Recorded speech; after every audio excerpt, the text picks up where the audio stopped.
You chose absolutely right tuning into Rwanda television tonight. We do hope you had yourselves a great and productive day. And now, this is what is coming up on our TV News edition tonight. Her Excellency Jeanette Kagame has urged all concerned authorities to ensure that women have full access to financing. Parliamentarians in the Chamber of Deputies have approved 3 resolutions geared towards addressing problems in the Rwandan education sector.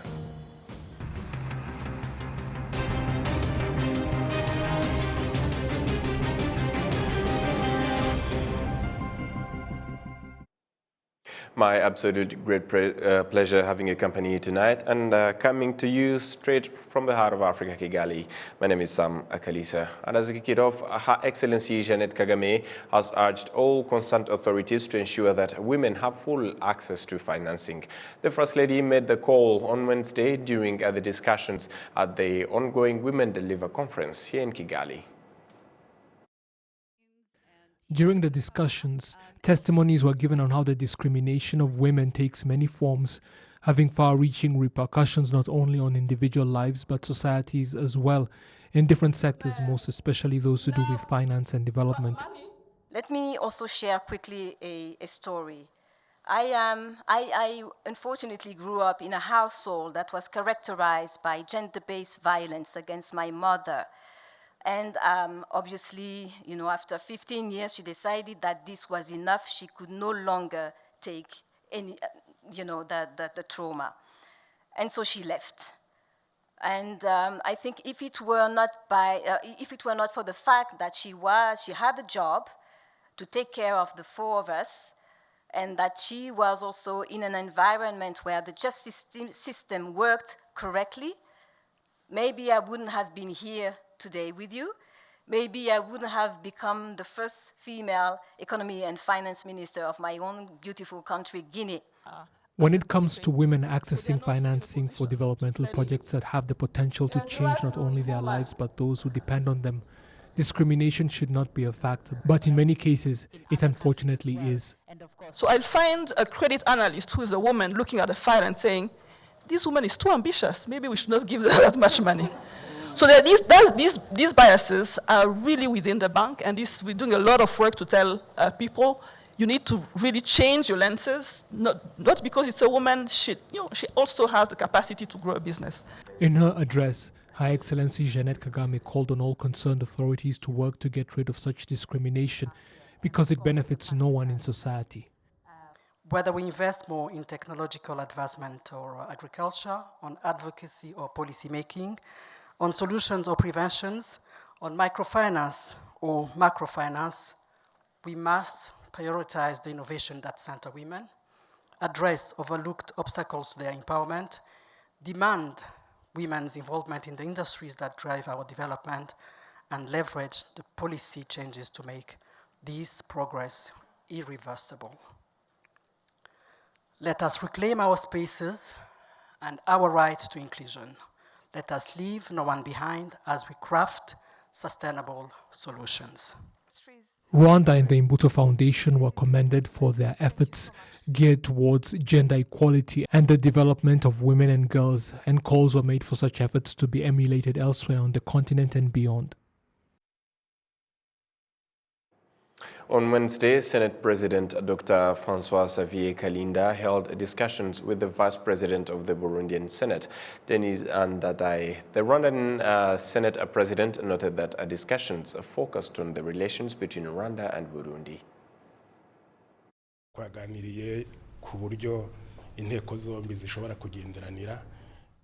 We discussed on collaboration between our 2 parliaments, as we have a lot in common, including regional blocs, emerging issues, hence the need for our role in helping the citizens of both countries. So we agreed on further strengthening our relations. We are going to sign memorandums of understanding in different sectors. We've been working together, but we're going to make it more formal. We did not have enough time to discuss all issues, but we are both happy for this visit, and both parliaments are committed to contribute to the development of our 2 countries.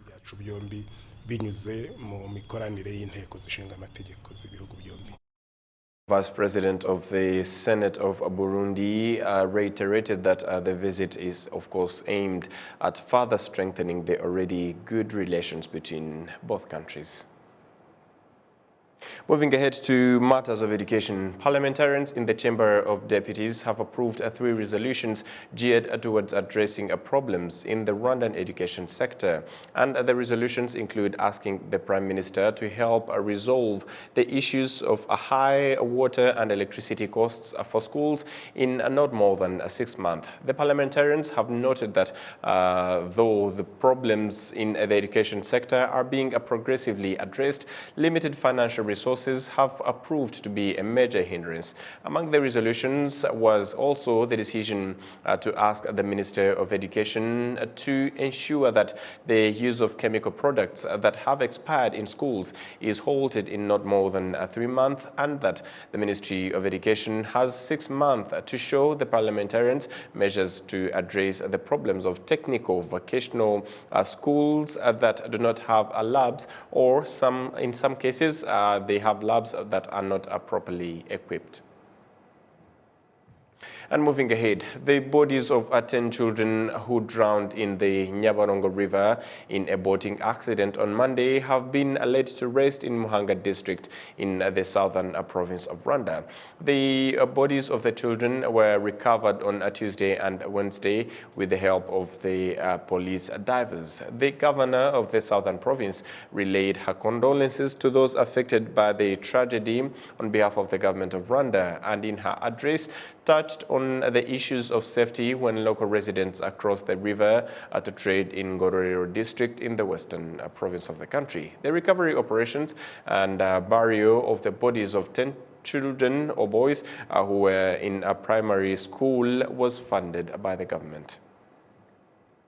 And we'll just say, may their souls rest in peace. Moving ahead, the Executive Director of UN Women, Sima Sami Bahaus, points out that the initiative of Isange One-Stop Center is a great program that should be initiated in other countries because it can assist in preventing and eradicating gender-based violence. We do have the detailed report with Olive Nete. Some victims of gender-based violence are often afraid to report because they are traumatized and sometimes ashamed of their experiences. This is one of the major factors why the Isange One-Stop Center was established, to support victims of GBV and child abuse to access services in one place as a measure to ensure safety and security of the victims.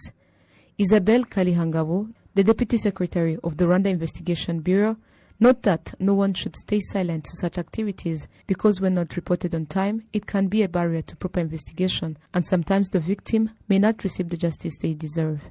We urge the victims to report immediately such cases. They may do it at the nearest police station, at Isange One-Stop Centers, or even at health centers, so that these evidences can be preserved. Because if revealed at a late stage, it is hard to seek justice, and at times it is difficult for us to make a file that will convince the judge that the person was really abused. Sometimes people do not receive justice as they deserve because there are no evidences. In one of the rooms which is specifically dedicated to the care of children who have experienced violence, there are various tools used in the treatment and rehabilitation of the victim. Guema Jean Delacroix, a clinical psychologist at Kacyiru Hospital, says that this method helps the victim of violence in all ways, including getting justice.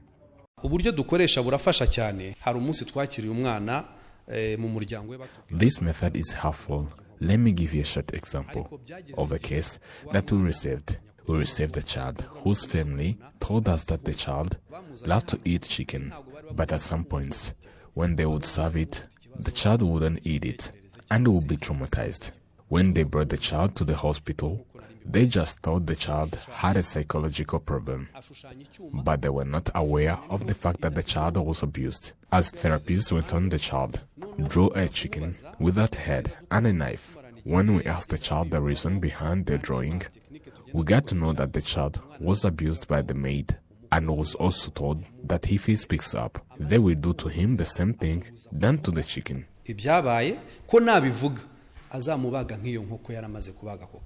On Wednesday, Sima Sami Bahost, the executive director of UN Women, visited the Isange One-Stop Center in Kacyiru Hospital, where she was shown various activities that are done to help victims of violence. She says that such initiatives are a good example that other countries should learn from, because gender-based violence is one of the obstacles to the development of women in general. What we have seen here today, what I have seen here today and yesterday and the day before within the Women Deliver conference is really a model that this country can be proud of, and that this country can also export to other countries in Africa but also throughout the world. Certainly I will be promoting and advocating for more support to such centers here in this country, and also promoting this model throughout the world where I visit. The Minister of Gender and Family Promotion, Professor Jeanette Bayisenge, points out that fighting gender-based violence is everyone's responsibility. Sometimes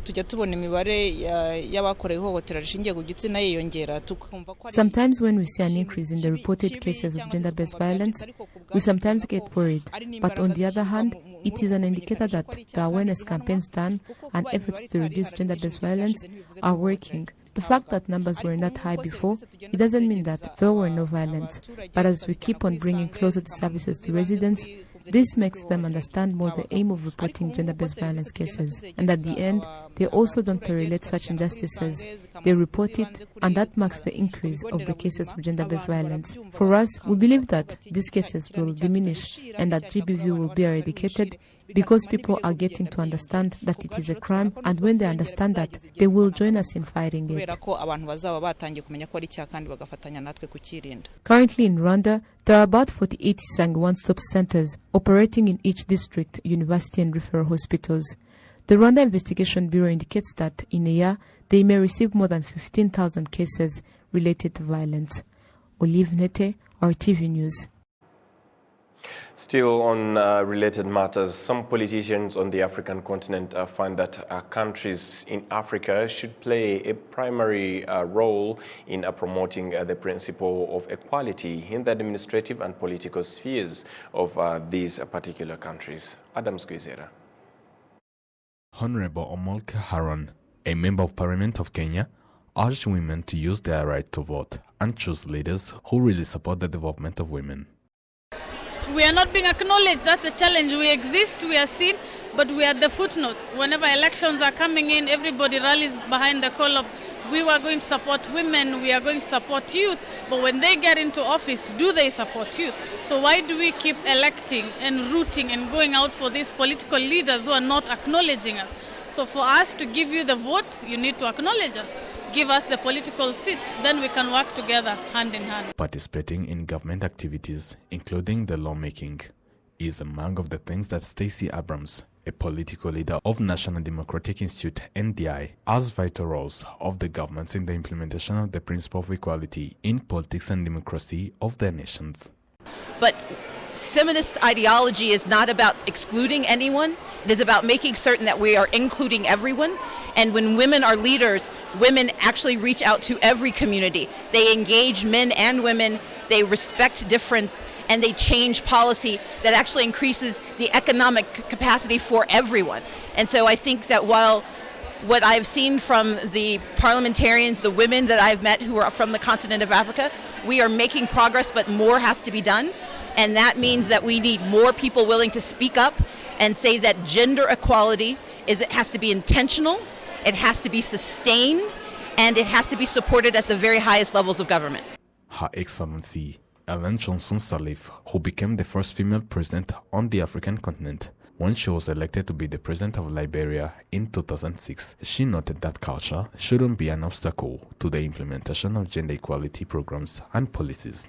Culture has a big part to play in how we advance. Some of it is positive, and we need to use it where it's positive.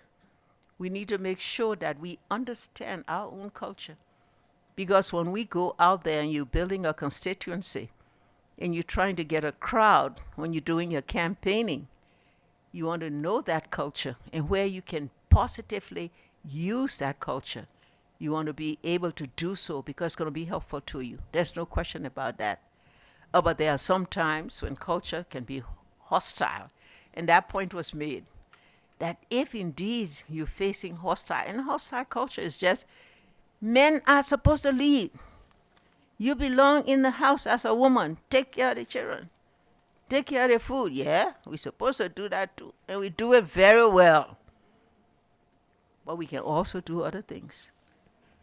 And so our thing is to say, if that culture is an attitudinal problem, we chatter it in any way we say. The former Prime Minister of New Zealand, Helen Clark, also pointed out that although there is still a gap of women in leadership positions in the world, such as where the Legislative Assembly, they are still 25% globally. She finds that Rwanda should be a lesson for the countries that are still lagging behind in the observance of this principle of equality in political institutions. Adams Kwizera, RTV News.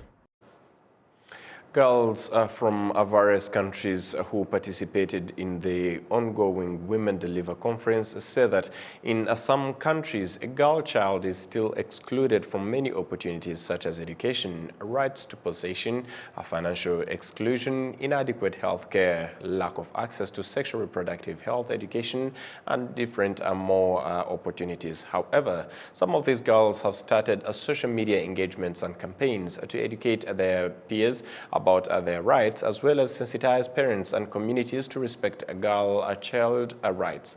Plan International Rwanda Country Director William Mutero called for the collaboration of different sectors to promote the rights of girls and women. Rwanda has done tremendous and is a world leader in terms of involvement of women in political spaces, involvement of women in administrative structures, right from national level to community level. So definitely Rwanda is leading, and it's good progress, and it's good that the Women Deliver conference is here in Rwanda, the first time on African soil for this conference to be done here.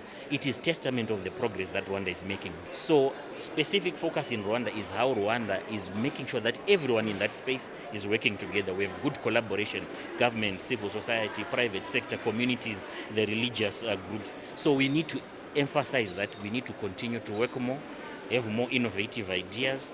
We have a lot of ideas coming from Rwanda that other countries are copying. So we need to bring out more ideas and continue to work together for Rwanda's progress. And moving ahead, Japan's ambassador to Rwanda and the UNDP representative in Rwanda have visited the Rwanda Peace Academy in Musanze district of Northern Province. The visit was meant to reinforce the commitment of supporting peace efforts globally through the proper training of those who are about to be deployed on peacekeeping missions. And institutions such as the Rwanda Peace Academy have to be well equipped to deal with those challenges. How do they deal with social media? How do they deal with the hate speech that we are seeing mushrooming on social media? How do they deal with artificial intelligence? Those are capabilities that this institution did not have when it was established, and we are looking into how we can strengthen that. And we'll be having a chat with the government of Japan and many other governments to see how we can start to strengthen the institution with those capabilities. Such collaborations have proved to be very beneficial for all that are involved. That I visited this Rwanda Peace Academy. I'd like to see and talk with staff members of the academy about the activities of this academy. I listened to Mr. Director of the Academy about the overview of the activities of the Academy. And I talked with my partner, UNDP representatives, and staff members of the Academy about our future cooperation. Japan has spent up to $4 million over the years on construction and training that take place at the Rwanda Peace Academy, the most money spent by any partner of the Academy and its efforts. And moving ahead, a delegation of female leaders from the Pacific Island nations of Palau, Fiji, the Solomon Islands, and Niue have noted that their nations have a long way to go before women can make the sort of gender equality leadership progress that their Rwandan counterparts have achieved. The observation was made after the delegation that includes a vice president of the cabinet members met with Rwanda's Speaker of Parliament and the other members of the Rwandan Women Parliamentary Forum. It's just incredible that 61% of members of parliament are women. We come from countries in the Pacific with very low numbers. In my country, the members of parliament make up less than 10%. It's at 8%. So we came to exchange ideas and to learn from them on how they were able to successfully incorporate the gender agenda into parliament here. I'm the only woman cabinet minister in my country, 1 out of 19 in cabinet and also in parliament. So this needs to change, and it's very confronting for me that we have still a long way to go compared to Rwanda. But I can tell you this, meeting these women here in parliament, including the Right Honourable Speaker, I can tell a very calming presence, like they belong. And this is something we as women leaders, like in my own country, we need to feel like we belong in parliament.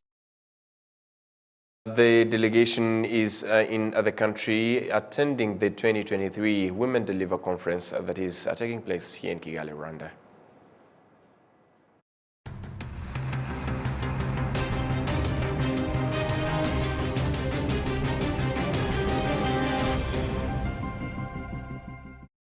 And on behalf of the entire news and production team, many thanks for being with us on this edition of Rwanda Television News.